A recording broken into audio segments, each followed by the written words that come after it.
On the surface, Peter Attia looks like a fortress, a Stanford-trained physician and the architect of Medicine 3.0 who taught the world's elite how to outlive their own biological clocks. But Attia's approach to longevity has a dark side. And the reason he's losing his global authority may have started with the Epstein Files, but it's not the whole story. We've seen him step down from CBS News, David Protein, and distance himself from AG1. But his involvement with Epstein has reopened questions about just how sound his Medicine 3.0 really is. If you're new here, I'm Sam Ross, and yes, of course, as a woman, the Epstein connection is like infuriating and mind-boggling.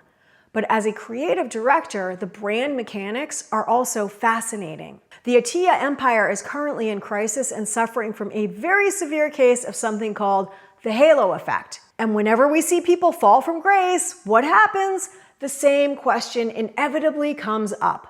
Can we separate the person from the work in light of scandal and betrayal? That's why today we're running Peter Attia through my 5-pillar authority audit, not only to look at this question, but also take a deeper look at what's really going on with the science his brand is built on. And once I deliver my final grade at the end, what we expose might actually come as a bit of a shock. All right, so what is the halo effect? Well, for starters, this happens when a founder is so elite in one specific area, in this case, longevity science, that the audience grants them unquestioned expert status in everything else.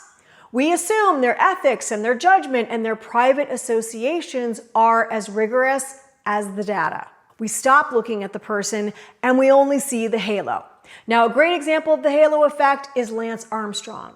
When he tested positive for doping, it sent shockwaves around the world.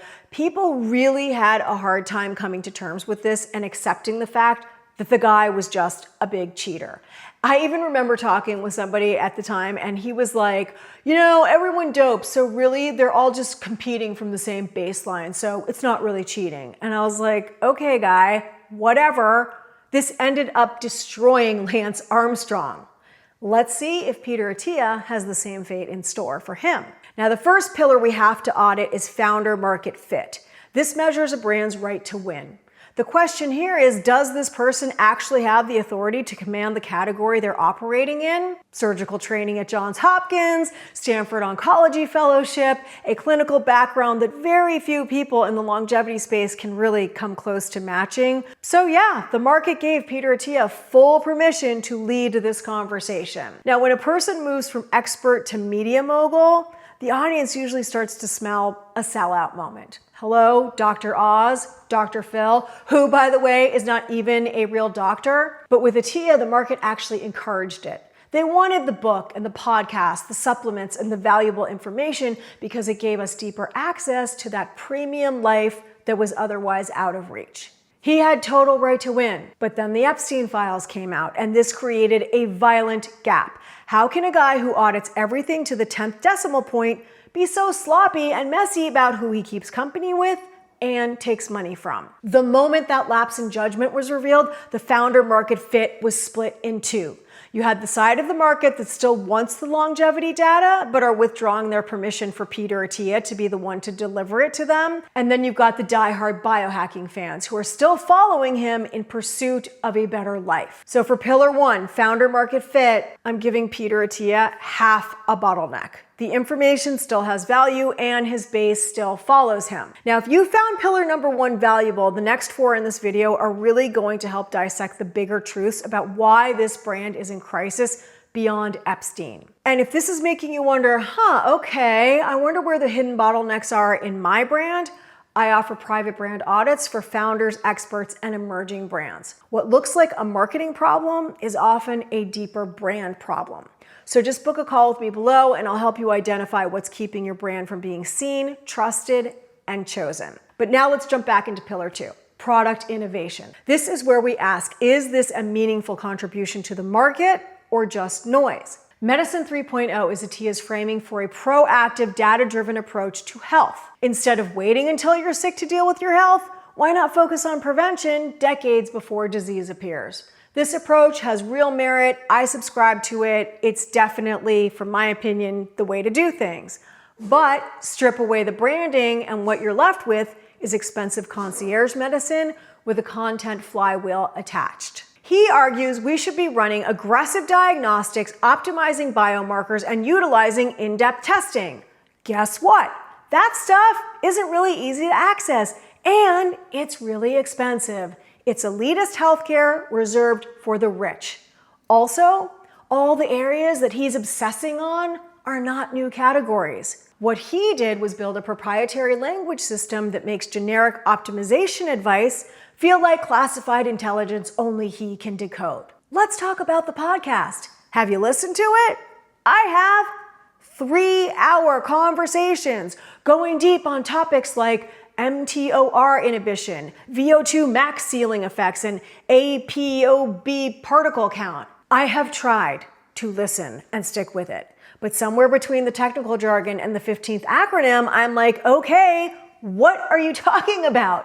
It is so dense. It's so deliberately academic and frankly pretentious that the gap between listening and implementing feels almost impossible to close without a private physician and a 6-figure diagnostics budget. And maybe that's the point. Maybe the complexity is a design choice. When information feels that sophisticated and hard to access, it signals that it's rare and important, which keeps people coming back because they feel like they'd be lost without him. Now, if he had found a way to make it easier to digest and implement this complicated data, that would have been innovative. Think about the Calm app. Is meditation new? No, but they innovated the access and ease of use, and because of them, more people now meditate. So for Pillar 2, product innovation, I'm giving Peter Attia a full bottleneck. Why? Because he didn't innovate on the science. He innovated on the gatekeeping. The third pillar in our audit is the substance test.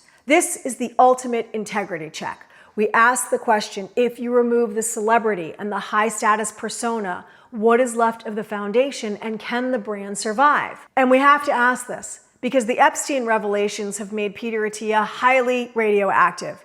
Between the 1,700 mentions in the files and the damning personal quotes, the man is under fire.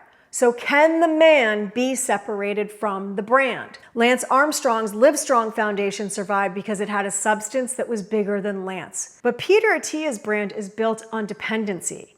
Remember what we found in Pillar 2. He designed a system so complex and jargon heavy that you need him to decode it. It's a brilliant business model, but because the product is so tied to his specific brain, the brand has no institutional independence. If Peter Attia disappeared tomorrow, the Attia brand dies because there's no system without the gatekeeper.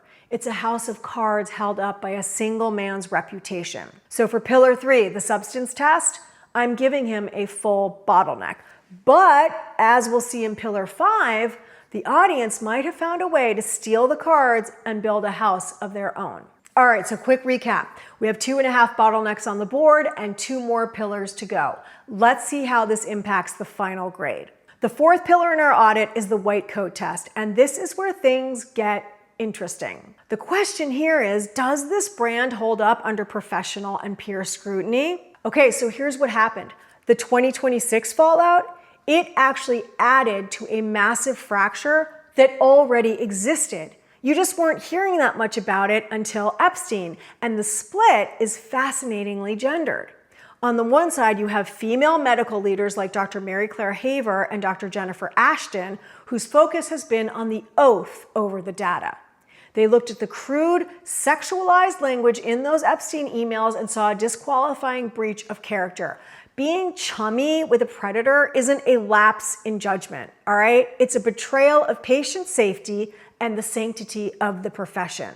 Then on the other side, you have the male medical establishment who took a more surgical approach by attacking the science and focusing on his credentials. Critics like Dr. Terry Simpson and Dr. Graham Walker pointed out the one thing the halo effect made us all overlook. Peter Attia is not board certified. He did not finish his residency, and that makes him ineligible to practice in most American hospitals. I don't know about you, but when I found that out, my mind was blown. Then they pulled back the curtain on his Medicine 3.0, arguing that his protocols aren't cutting-edge science, they're concierge experiments designed for the ultra-wealthy. And Dr. Graham also hit on something really crucial. Attia isn't just offering another version of medicine. He is systematically sowing distrust in the traditional healthcare system, the medicine 2.0 Attia loves to mock. By convincing his audience that the standard system is broken, he clears the path for his medicine 3.0, a model built for the ultra-wealthy that relies on off-label protocols without clinical consensus. It's just a predatory loop. Create the fear, provide the expensive cure, and gatekeep the data. Think about that. On top of all of the Epstein stuff, the guy is like, I'm gonna villainize traditional medicine and make you doubt it, and then sell you a six-figure solution most people will never need and can never afford. That is sick. So, for Pillar 4, the white coat test, I'm giving Peter Attia one full bottleneck. Attia is just another toxic health influencer whose main focus has been about tremendous monetary gain. Okay, so that brings us to the fifth and final pillar in our audit, which is brand loyalty. And this is a two-sided coin. On the one hand, you've got community architecture, and then on the other, you've got return on emotion. So let's look at the first side, community architecture. This asks if the brand has built a following that feels connected beyond just the founder or face of the brand.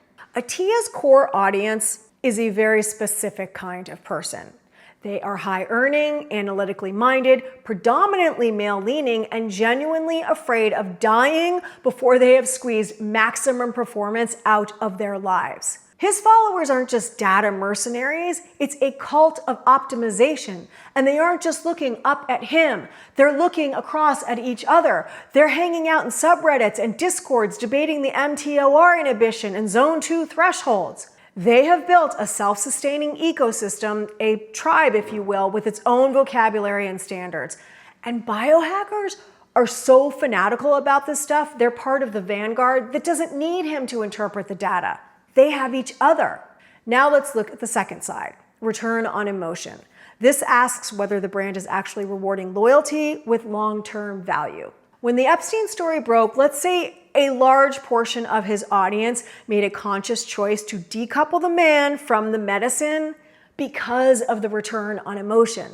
More years, better years, the feeling of mastering your own mortality. That is a high that is far too compelling to just walk away from. So they kept the stack and compartmentalized the scandal. Now, whether Attia is canceled or eventually driven out of his own brand remains to be seen, but at this point, his audience seems unwilling to hang him out to dry based on his moral depravity. I'd be willing to bet they'd also argue they aren't loyal to the profit, they're loyal to the protocol. So even if you took the man out of the brand, it would live on. So for Pillar 5, brand loyalty, I gotta give him 0 bottlenecks for this. And this isn't a compliment to his character, okay? It's a testament to the structural durability of a brand that has been able to turn its audience into raving fans. So after putting Peter Attia through the audit, we have 3.5 significant bottlenecks on the board, and we can actually see the halo effect evaporating in real time. The only thing saving him from total failure was that half bottleneck for founder market fit, and he won brand loyalty. The brand is surviving simply because he built a system where the protocols can outlive the profit. Now, before I give the final grade, what does all of this actually teach us? Because the point of running a brand through this audit isn't to watch someone fail, which, believe me, I would really like to see Peter Attia fail. But this is about extracting what's useful for you. So how does this apply to your business? Well, if you build a brand solely on personality, you are always one lapse in judgment away from total collapse. But if you build a brand on a protocol where you provide a system, a vocabulary, and a result that works whether you're in the room or not, and doesn't always require you to be there to interpret it, you build an anti-fragile brand. Don't be like Peter Attia. Don't build a gate, build a framework. So, for the moment we've all been waiting for, the final grade for the Peter Attia brand is a C-. And frankly, he's lucky it's not worse. The brand is surviving right now, and we have to acknowledge that, but the halo is gone, and that's a good thing. Now, if you're watching this and thinking, okay, where are the gaps in my brand? That's exactly what I help founders and emerging brands find. I offer private brand audits where we look at your overall brand presence to identify what's keeping you from creating the demand and premium position and perception you should have. If you want me to take a look at your brand, just book a call with me and I'll show you specifics on how you can apply this to your business to not only identify those gaps, but what steps you can take to actually fix them. And be sure to check out my next video on the oddly satisfying collapse of the world's biggest luxury brand. Curious to know what it is? You gotta watch and find out, and I'll see you in the next one.